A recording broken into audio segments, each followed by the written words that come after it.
El artículo 107, ya reformado y en vigencia de la Constitución Política de los Estados Unidos Mexicanos, contiene innovaciones en su fracción 16, párrafo tercero, en relación a la institución procesal conocida como cumplimiento sustituto de las sentencias que conceden el amparo, consistentes básicamente en ampliar las posibilidades de su gestión, así como simplificar algunos aspectos de su tramitación. Al efecto, la redacción actual es como sigue. El cumplimiento sustituto de las sentencias de amparo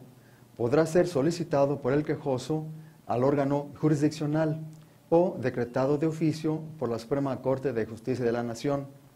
cuando la ejecución de la sentencia afecta a la sociedad en mayor proporción a los beneficios que pudiera obtener el quejoso o cuando por las circunstancias del caso sea imposible o desproporcionadamente gravoso restituir la situación que imperaba antes de la violación.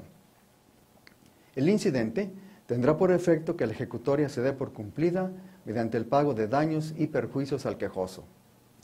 Las partes en el juicio podrán acordar el cumplimiento sustituto mediante convenio sancionado ante el propio órgano jurisdiccional. Conviene aclarar que la institución procesal del cumplimiento sustituto en el juicio de amparo fue establecida con la finalidad principal de no privar al agraviado de una compensación justa y equitativa, cuando, por razones jurídicas o prácticas o de alguna otra índole, no sea posible restituir los efectos del acto reclamado o volver las cosas al estado que tenían antes de la violación a las garantías constitucionales. Es decir, se trata de una solución de tipo jurídico y práctico aplicable cuando la naturaleza de las violaciones impida la cabal restitución al quejoso en el goce de sus garantías. Por esas razones, tanto en la actual redacción de la reforma constitucional ya vigente, como en el nuevo proyecto de ley de amparo, que aún está radicado ante la Cámara de Diputados Federal, en sus artículos 204 y 205 se hace referencia, primeramente, al cumplimiento del ejecutorio de amparo mediante el pago de daños y perjuicios al quejoso, y más adelante también se permite que las partes en el juicio puedan acordar el cumplimiento de la sentencia mediante convenio sancionado ante el propio órgano jurisdiccional. Los conceptos jurídicos de daños y perjuicios son de origen civilístico y se refieren básicamente al tema de daños patrimoniales sufridos, en este caso, por las consecuencias de actos de autoridad, mientras que los perjuicios se vinculan a la no obtención de ganancias lícitas a las que se tiene derecho. Así, en los artículos 1941 y 1942 del Código Civil para el Estado de San Luis Potosí, se establece, respectivamente, que se entiende por daño la pérdida o menoscabo sufrido en el patrimonio por falta de cumplimiento de una obligación,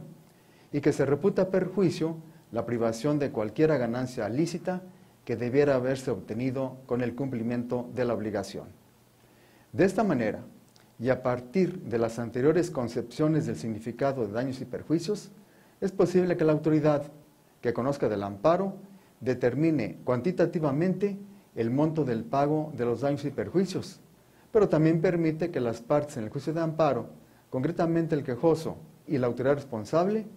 puedan acordar mediante convenio el cumplimiento de la ejecutoria respectiva. En el proyecto de ley de amparo, aún pendiente de entrar en vigor, se establecen en términos generales las siguientes reglas. El incidente de cumplimiento sustituto tendrá por efecto que la ejecutoria se dé por cumplida mediante el pago de daños y perjuicios al quejoso. Podrá ser solicitado por cualquiera de las partes o decretado de oficio por la Suprema Corte de Justicia, cuando de ejecutarse la sentencia se afecte gravemente a la sociedad en mayor proporción a los beneficios que pudiera obtener el quejoso, o cuando por las circunstancias materiales sea imposible o desproporcionadamente gravoso restituir las cosas al estado que guardaban con anterioridad al juicio. En cuanto al trámite, como puede apreciarse, se sustancia mediante un incidente, es decir, una cuestión complementaria o coincidente con la principal,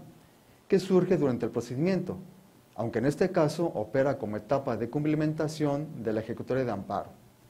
Podrá iniciarse ante la Suprema Corte de Justicia o por conducto del órgano jurisdiccional a partir del momento en que causa ejecutoria la sentencia y hasta antes de que se tenga por cumplida. Requiere, lógicamente, de la aportación de pruebas y una vez desahogado el trámite, el juez del amparo determinará la forma y cuantía de la restitución. Sin embargo, independientemente del caso en que la autoridad que conoce del amparo determine la procedencia y el monto del pago de los daños o bien de los perjuicios, el quejoso y la autoridad responsable pueden celebrar un convenio que será redactado conforme a la voluntad de las partes, pero obviamente dentro de los límites que establezca la sentencia de amparo. Convenio a través del cual se tenga por cumplida la ejecutoria con la condición que del mismo se dé aviso al órgano judicial y se le compruebe que fue debidamente cumplido. De manera que, como puede apreciarse de la anterior reseña, basada en la redacción actual del artículo 107 de la Constitución Federal y en el proyecto de nueva ley de amparo, se crean nuevas opciones para simplificar la efectividad del cumplimiento sustituto de una sentencia que concede el amparo. Agradezco su atención.